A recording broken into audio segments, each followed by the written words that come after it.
조갑제 TV 시청자 여러분 안녕하십니까? 2022년 1월 31일 오전 11시 9분입니다. 요사이 윤석열 캠프에서 다시 과잉 자신감이 느껴집니다.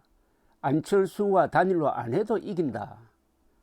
이런 오만한 생각이 이게 화를 부릅니다. 왜 안철수를 빼고 굳이 이재명과 토론하겠다고 하는 건지 이해가 되지 않습니다. 그것도 법원이 판결을 통해서 막았지 않습니까? 못하게 한 거면은 그 법원 판결을 지켜야지. 또 편법을 써가지고 오늘 저녁에 둘이서 양자 토론을 하겠다고 하니까 다시 선관위가 중계는 안 된다. 이렇게 못을 박아버렸습니다.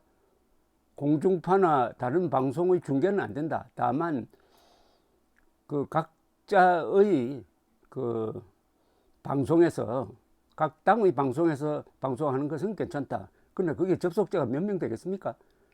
사후에 편집해서 하는 것은 괜찮다. 이렇게 했으면은 안 해야죠. 왜 윤석열 후보가 이렇게 양자 토론, 그것도 안철수를 섭섭하게 만들고 법원 판결의 정신을 부정하는 이 양자 토론을 도대체 연휴 중에 왜 하겠다는 겁니까? 연휴 중에는 우리 국민들도 대선판에서 좀 멀어져 가지고 쉬어야 되지 않습니까? 오늘 하면은 그것도 듣는다고 설날 분위기 망치는 것 아닙니까? 근데 왜 이런 실수를 하는지, 더구나 안철수와 단일화 안 하면은 이기기 힘들다고 봐야 되는데 이걸로 해가지고 안철수와 원수가 지는 것 아닙니까? 안철수 후보는 얼마나 섭섭하겠습니까?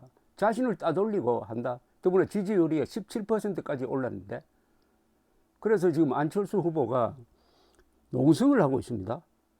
국회에서 본청 앞에서 양자 토론 규탄 철야 농성을 하고 있는데, 오늘 오전에 공식 철회 전까지는 언제든지 양자 토론할 수 있지 않나, 공식 철회를 하기 전까지는 계속 농성하려 한다고 했습니다.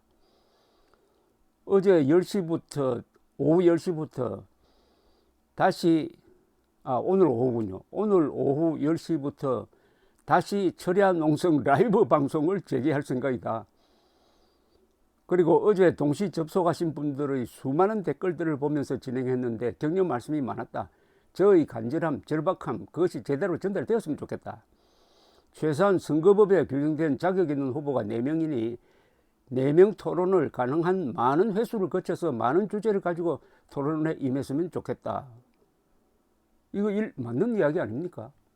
사자 토론을 하라는 겁니다. 법원 정신은 안철수 심상정 해가지고. 그럼 윤석열 쪽에서는 사자 토론은 불리하다고 생각하는 모양인데 그렇지 않죠. 왜 불리합니까? 전략만 잘 짜면은, 더구나 이재명과 토론해가지고 불리할 사람이 누가 있습니까? 이렇게 거짓말 많이 하고 법을 어긴 이재명과 토론해서 불리하다고 생각하면은 대통령 후보 그만둬야죠. 더구나 최근에 이준석이 쓸데없이 안철수를 자극하고 있는 게 이게 무슨 계산해서 하는 건지.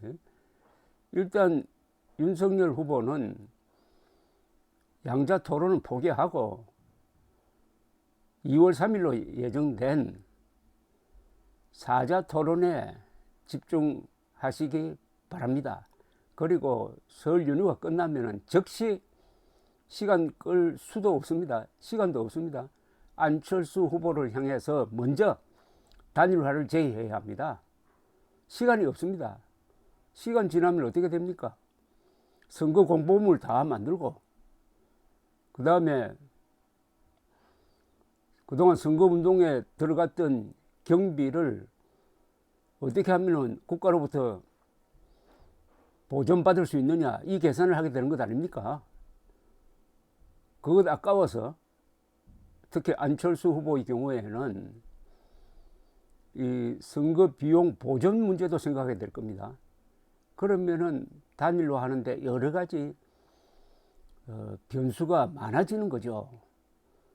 그런 넘지 못할 선 또는 돌아올 수 없는 강을 건너기 전에 윤석열 후보가 더 애타지 않습니까?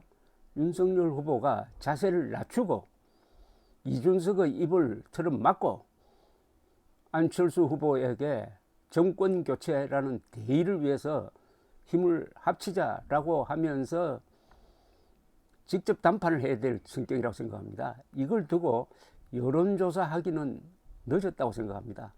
여론조사가 또 복잡해집니다. 복잡하지 말고 빨리 적어도 설 연휴 끝나고 나서 한 일주일 전에 매듭을 짓든지 큰 방향을 결정해야 합니다. 최근 여론조사를 보면은 윤석열 후보의 상승세가 멈추고 이재명 후보의 하락세가 멈춘 그런 모습입니다. 그리고 안철수 후보의 지지율은 10%에 정체된 모습입니다.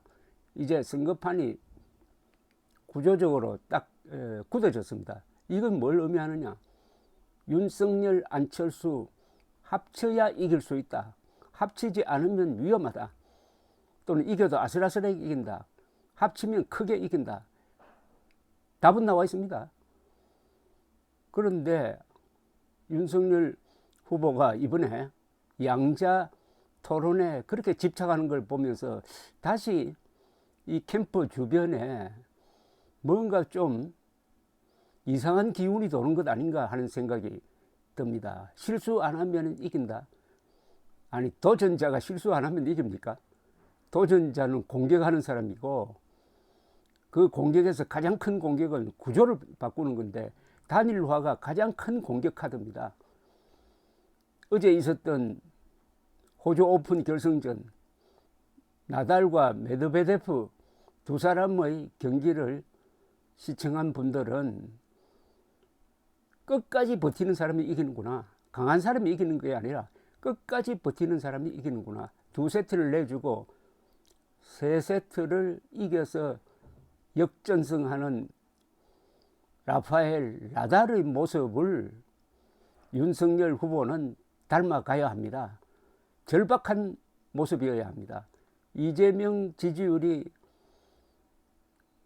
약간 상승한다면 그것은 이재명 후보가 거짓말을 하든 눈물을 흘리든 뭔가 절박한 모습을 보여주는데 그쪽 지지자들이 감흥한 거 아닐까요?